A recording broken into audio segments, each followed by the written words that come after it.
Hello guys, welcome to my channel BGS education. हमें आपका स्वागत है। गाइस, ये वीडियो आपके लिए बहुत ज़बरदस्त होने वाला है। टॉप इंपोर्टेंट पीवाई को मिलने वाले हैं। सारे क्वेश्चन रहेंगे second paper of the history. यदि आपका सेकंड पेपर हिस्ट्री का है तो प्लीज़ आप तैयार हो जाइए। टॉप इंपोर्टेंट पीवाई को मिलने वाले हैं वह क्वेश्चन जो बार बार एग्जाम में पूछे गए हैं। यहाँ से आपको एक छोटी सी वीडियो से 10 नंबर पक्के होने वाले हैं गाइस। तो चलो स्टार्ट करते हैं बिना देरी करते हुए। मैं आपको ओनली आंसर बताऊंगा, छोटा वीडियो करूंगा ताकि वीडियो जल्दी फिनिश हो जाए, आपका ज़्यादा वेस्ट ना हो। तो स्टार्ट करते हैं। पहला क्वेश्चन दिया गया है, पशुपति मोहर की व्याख्या को लेकर निम्न में से कौन सा कथन सर्वाधिक विवादित है। गाइस, बहुत जबरदस्त क्वेश्चन। मैं आपको डेट शो करके बताऊंगा। इसके नीचे में डेट भी शो कर दी कि ये क्वेश्चन कब पूछा गया है। गाइस, क्वेश्चन दिया गया है, which of the following interpretation regarding the Pashupati seal in most controversial. You have four option. आपके अकॉर्डिंग इसका आंसर क्या होगा वो आपको प्लीज अपने अकॉर्डिंग लगा के रख लेना है। मैं इसका आंसर बता रहा हूँ। आंसर है इसका डी सही। क्या है? यह वैदिक रुद्र से संबंधित है। यही इसका सबसे बड़ा विवादित ऑप्शन है। नेक्स्ट क्वेश्चन देख लेते हैं। कोई यह क्वेश्चन मैं आपको बता दूं, जो क्वेश्चन पूछा गया था कब 2020 में पूछा गया है। समझ सकते हो, सारे क्वेश्चन पी बाई के हैं जो यूजी नेट ने यहाँ से क्वेश्चन पूछे हैं। अब अपन देख लेते हैं सेकंड नंबर का क्वेश्चन। सेकंड नंबर का क्वेश्चन दिया गया है, गाइस निम्न में से कौन सा ग्रंथ उत्तर वैदिक काल में सभा और सम्मति के पतन का संकेत देता है। जी आपको बताना है। क्वेश्चन दिया गया है, निम्न में से कौन सा ग्रंथ उत्तर वैदिक काल में सभा और सम्मति के पतन का संकेत देता है।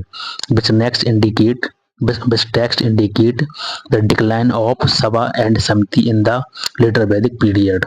तो गाइस, सेकंड का आंसर हो जाएगा ऑप्शन नंबर सी सही। क्या देता है? ये देता है सतपथ ब्राह्मण। ऑप्शन नंबर इसका हो जाएगा सी सही।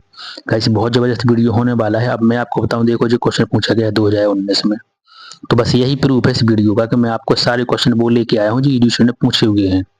अब अपन देख लेते हैं। क्वेश्चन नंबर 19 में पूछा गया हिस्ट्री क्वेश्चन। थर्ड क्वेश्चन दिया गया, समुद्रगुप्त की दक्षिणापथ नीति का वास्तविक उद्देश्य क्या था।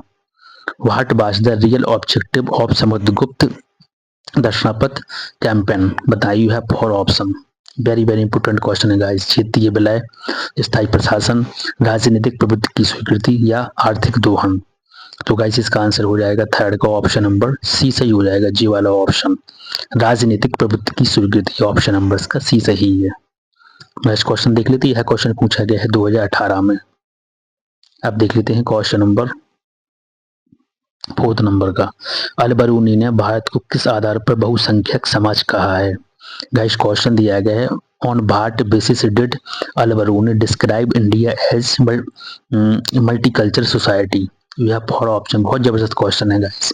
हर क्वेश्चन में डेट शो इसलिए है, ये क्वेश्चन पूछा गया है, यूजीसी ने क्वेश्चन उठा के आपको रख दिया है। अब आप बताएं, आप कितने पानी में, कितने डेप्थ में है, आपकी हिस्ट्री कितनी तगड़ी है। कमेंट बॉक्स में जरूर बताएं कि मेरी इतने बट इतने नंबर आ गए हैं। तो गाइस, फोर्थ का आंसर हो जाएगा ऑप्शन नंबर सी सही, भाषाई विविधता। नेक्स्ट क्वेश्चन देख लेते हैं। यह क्वेश्चन 2021 में पूछा गया है दोस्तों। अब अपन को देखना है क्वेश्चन नंबर 5 नंबर का। एकता व्यवस्था का सर्वाधिक विकसित रूप किसके शासनकाल में दिखाई देता है। एकता व्यवस्था का सर्वाधिक विकसित रूप किसके शासनकाल में दिखाई देता है। During whose reign did the iqta system reach its most developed from. बताएं guys. Very very important question है। इसका आंसर होगा ऑप्शन नंबर सी सही। किसके? अलाउद्दीन खिलजी के शासनकाल में। बट आपको जी बताना है कि एकता व्यवस्था स्टार्ट किसने की थी। जी किसी और शासक ने की थी। नेक्स्ट क्वेश्चन देख लेते हैं। यह क्वेश्चन 2017 में पूछा गया था। अब अपन देख लेते हैं क्वेश्चन नंबर 6 नंबर का क्वेश्चन गाइस। विजयनगर प्रशासन में अमर नायक प्रणाली का मुख्य उद्देश्य क्या था, जी बताएं आप। वेरी डिफिकल्ट क्वेश्चन दोस्तों, आप कोई आइडिया नहीं लगा पाएंगे यदि आपने इसके बारे में थोड़ा भी रीड नहीं किया है तो। क्वेश्चन दिया गया, हाँ, विजयनगर साम्राज्य में विजयनगर प्रशासन में अमर नायक प्रणाली का मुख्य उद्देश्य क्या था, जी आपको बताना है। What was the main object of the Amar Nayak system in Vijayanagar administration. तो गाइस, इसका आंसर हो जाएगा ऑप्शन नंबर बी सही, सैन्य संगठन। नेक्स्ट क्वेश्चन देख लेते हैं। यह क्वेश्चन पूछा गया था 2022 में।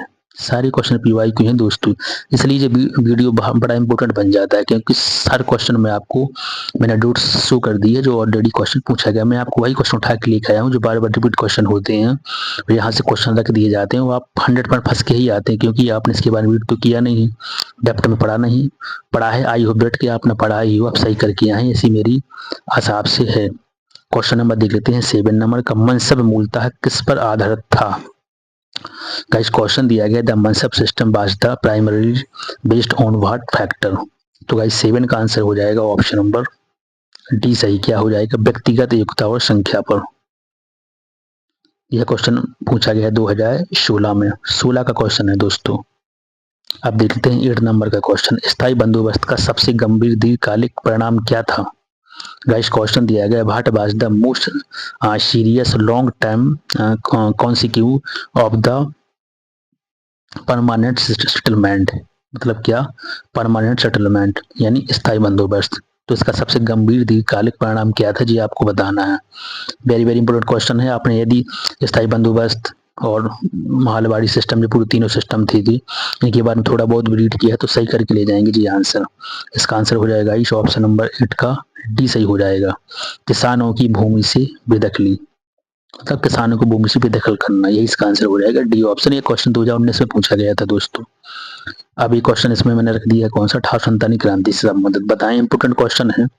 किन लोगों को, किन दोस्तों को पुलिस इस क्वेश्चन के बारे में पता है। क्वेश्चन नंबर है 9, 1857 के विद्रोह को संरक्षणवादी प्रतिक्रिया किस इतिहासकार ने कहा है।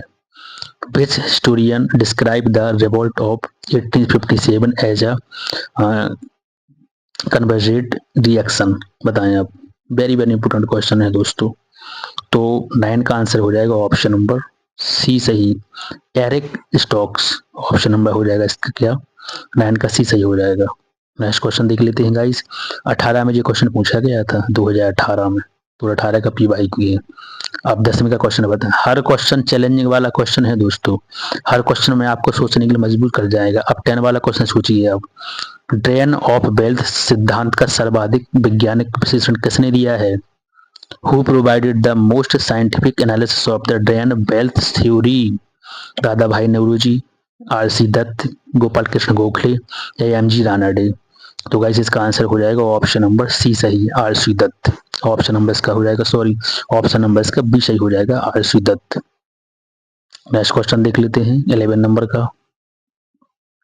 11 नंबर का क्वेश्चन दिया गया गाइस, ऋग्वेदिक काल में विद्युत का मूल स्वरूप क्या था। What was the regional nature of विद्युत in the Rigvedic period. Very important question है दोस्तों, प्लीज क्या आंसर होगा आपके अकॉर्डिंग जरूर टिक करके रख लें आप मेरे आंसर देने से पहले, और अपना सेल्फ टेस्ट जरूर टिक करें आप। मतलब मेरा बोलने का तात्पर्य यही है कि आप अपना सेल्फ मूल्यांकन प्लीज घर बैठ के जरूर करें कि आप कितने डेप्थ में हैं, कितने पानी में हैं, कितनी आपकी तैयारी है, किस टॉपिक में आपको प्रॉब्लम हो रही है। बस यही टेस्ट को लगाने का पर्पज होता है दोस्तों। और पी वाई क्यू से आपको पता चलता है, टेंट पता चलता है, एंड आपकी पी वाई क्यू भी तैयार होते हैं, क्योंकि मोस्ट वो रिपीट तो क्वेश्चन होते ही हैं बार बार। तो ऐसे 11 का आंसर हो जाएगा ऑप्शन नंबर सी सही। क्या हो जाएगा, सामाजिक आर्थिक सभा, social economic gathering. Next question, ये क्वेश्चन 2019 में पूछा गया है दोस्तों। अब देख लेते हैं क्वेश्चन नंबर 12 नंबर का, गणराज्य शब्द का प्रयोग सर्वप्रथम किस ग्रंथ में मिलता है। The term ganaraj in first mention in which text. Very very important question, ganaraj का बताएं आप, बहुत जबरदस्त क्वेश्चन है दोस्तों। तो इसका आंसर हो जाएगा ऑप्शन नंबर सी सही, किसमें, दीघ निकाय में मिलता है। 2018 में जो क्वेश्चन पूछा गया था। अब देख लेते हैं 30 नंबर का क्वेश्चन, गुप्त काल में भूमि अनुदान का सर्वाधिक महत्वपूर्ण परिणाम क्या था। What was the most significant consequence of the land grant during the Gupta period? Very very important question दोस्तों, प्लीज इसका भी आंसर बताएं, most challenging question for you. तो गाइस 13 का आंसर हो जाएगा ऑप्शन नंबर सी सही, सामंती प्रवृत्तियों का विकास। 2020 में जो क्वेश्चन पूछा गया था। अब देख लेते हैं 14 नंबर का क्वेश्चन दोस्तों, किताब उल हिंद में अल बरूनी का मुख्य उद्देश्य क्या था। What was the main objective of the Al-Biruni in writing Kitab ul Hind. Very very important question for you, please answer tick करके रख लें कि आपका आंसर क्या हो सकता है आपके अकॉर्डिंग। बट मैं आपको आंसर बताऊंगा, इसका आंसर है ऑप्शन नंबर सी सही। गाइस मैं वीडियो इसलिए फास्ट कर रहा हूँ क्योंकि यू हैव लेस टाइम, आपके पास टाइम कम बचा हो गया, 5 तारीख को पेपर हिस्ट्री का, तो टाइम कम होने की वजह से मैं चारों ऑप्शन को नहीं पढ़ रहा हूँ, क्योंकि आपको कम टाइम में ज़्यादा इंपॉर्टेंट कंटेंट मिल जाए तो इससे बड़ा क्या हो सकता है इस फॉर यू। इसलिए इसका आंसर हो जाएगा ऑप्शन नंबर सी। अब आप क्वेश्चन देख लेते हैं 15 नंबर का।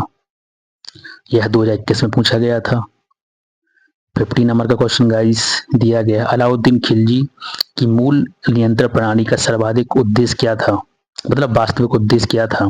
क्वेश्चन दिया गया, what was the real object of the Alberuni Alauddin Khilji इस price control policy. Guys question दिया गया, अलाउद्दीन खिलजी की मूल नियंत्रण नीति का वास्तविक उद्देश्य क्या था जी, आपको बताना है। Very very important question. तो यदि आपने सल्तनत कालीन पढ़ा है, उसमें अलाउद्दीन खिलजी मोस्ट इंपोर्टेंट शासक था खिलजी वंश का, और यदि आपने थोड़ी बहुत उनके बारे में पढ़ा ना अलाउद्दीन खिलजी के बारे में, तो आप सही कर ले जाएंगे। तो गाइस इसका आंसर हो जाएगा 50 नंबर का डी सही, विशाल स्थायी सेना बनाए रखना। ऑप्शन नंबर हो जाएगा इस 15 का डी सही। 17 2000 से मतलब 2017 में जो क्वेश्चन पूछा गया है, पी वाई की क्वेश्चन है, जो ये ऊपर मैंने 150 करके रखती है। जो क्वेश्चन मैंने आपको पूछा अलाउद्दीन खिलजी वाला, तो उसका आंसर हो जाए मतलब पूछा गया है 2017 में। अब क्वेश्चन देख लेते हैं अपन 16 नंबर का क्वेश्चन, विजयनगर साम्राज्य में आयंगर प्रणाली किससे संबंधित थी। विजयनगर साम्राज्य में आयंगर प्रणाली के बारे में क्वेश्चन ने पूछा है, ऐसी कभी हो सकता है क्या।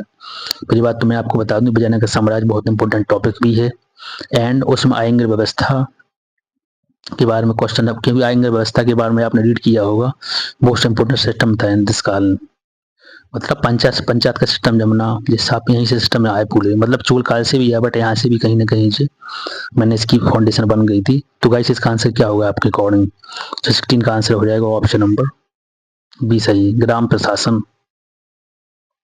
70 नंबर का क्वेश्चन देख लेते हैं दोस्तों। 70 नंबर का क्वेश्चन दिया गया, अकबर की धार्मिक नीति का अंतिम चरण किस रूप में प्रकट होता है, मतलब प्रकट हुआ है।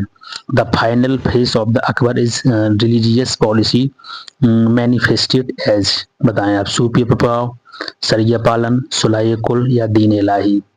तो गाइस 17 का आंसर हो जाएगा ऑप्शन नंबर सी सही, सुलाय कुल। क्वेश्चन दिया गया, अकबर की धार्मिक नीति का अंतिम चरण किस रूप में प्रकट हुआ है, तो सुलाय कुल। दो ऑप्शन इसका सी सही हो जाएगा, 2018 में क्वेश्चन पूछा गया है। 80 नंबर का क्वेश्चन देख लेते हैं दोस्तों, स्थायी बंदोबस्त को जमींदारी व्यवस्था का वैधिकरण किस इतिहासकार ने कहा है। Which historian describe the permanent settlement as the legislation of the zamindari system. Very very important question है दोस्तों। क्या आंसर होगा स्कोर आपके अकॉर्डिंग, 18 का आंसर गाइस, इसका आंसर हो जाएगा ऑप्शन नंबर डी सही। कोई आइडिया लगा पाएंगे अभी यदि आपने इसके बारे में बिल्कुल भी नहीं पढ़ा है। ये किसने कहा है स्थायी बंदोबस्त को जमींदारी व्यवस्था का वैधिकरण, तो जी बोला है एरिक स्टोक्स ने, एरिक स्टोक्स ने। सी सही इसका आंसर हो जाएगा, 2019 में ये क्वेश्चन पूछा गया था। अब अपन को देखना है 19 नंबर का क्वेश्चन, 1897 की क्रांति में अवध की भूमिका विशिष्ट क्यों थी। भाई बाजदा Awadh Awadh role unique in the revolt of 1857। तो गाइस 19 का आंसर हो जाएगा ऑप्शन नंबर बी सही, ताल्लुकदारों का व्यापक समर्थन। गाइस मैं नेक्स्ट वीडियो में आपको क्या करूंगा, ऑप्शन में भी बगल में इंग्लिश लिख दूंगा, बाइलिंगुअल पूरा कर दूंगा, क्योंकि आपको ऑप्शन विदाउट इंग्लिश के मिल रहा है, बट इंग्लिश में तो मैंने क्वेश्चन तो दोनों कर दिया बाइलिंगुअल, बट नेक्स्ट वीडियो में आपको मैं दोनों में कर दूंगा, ऑप्शन में भी आपको इंग्लिश मिलेगी। 50 नंबर का क्वेश्चन देख लेते हैं गाइस, सॉरी 20 नंबर का क्वेश्चन देख लेते हैं। जो ऊपर वाला जो क्वेश्चन मैंने आपसे पूछा जो 2020 में पूछा गया है, अब देख लेते हैं प्रारंभिक, नेक्स्ट क्वेश्चन देखना है, प्रारंभिक राष्ट्रवाद की विचारधारा का केंद्रीय तत्व क्या था। What was the core element of the early nationalist ideology. तो गाइस 20 का आंसर हो जाएगा ऑप्शन नंबर बी सही, संवैधानिक सुधार। क्या है गाइस, संवैधानिक सुधार। यह क्वेश्चन पूछा गया है कब, 2016 में। पुराना क्वेश्चन है, बट आपको पता है कम से कम 20 से 25 साल पुरानी पीवाई को आपको लगा के रखना है, क्योंकि आपका बेस स्ट्रॉन्ग यही से होने वाला है। ट्रेंड पता चलेगा, कैसे क्वेश्चन पूछ रहे थे वो पता चलेगा, एंड नेक्स्ट बात आपको सारे क्वेश्चन पीवाई को तो होते ही है, क्योंकि हिस्ट्री वही है, टॉपिक वही है, तो क्वेश्चन बना के कहाँ से लेके आएंगे। 10 साल पुराना क्वेश्चन उठा के लेके आएंगे, 5 साल पुराना क्वेश्चन उठा के लेंगे, रिसेंटली वाला भी रख देंगे। वो क्वेश्चन तो उनको घूम फिरा के वही पूछना है, क्योंकि टॉपिक वही लिमिटेड है। तो गाइस ये रहा पूरा वीडियो, 20 ऑफ द क्वेश्चन थे of this PDF next topic में आपको जल्द से जल्द लेके आऊँगा, इसी हिस्ट्री पे भी रहेगा। अब प्लीज़ आप कमेंट बॉक्स में बताएं, और यदि अदर सब्जेक्ट का कोई हो तो प्लीज़ वो भी शो कर दे, तो मैं उसका भी वीडियो बना दूंगा। एंड फर्स्ट सब्जेक्ट की यानी फर्स्ट पेपर की तो मैं आपको पीवाईक्यू प्रोवाइड करवा ही रहा हूँ कंटिन्यू। तो चलो जो गाइस, मिलते हैं नेक्स्ट वीडियो में जल्द से जल्द। जय हिंद, जय भारत, जय श्री राम।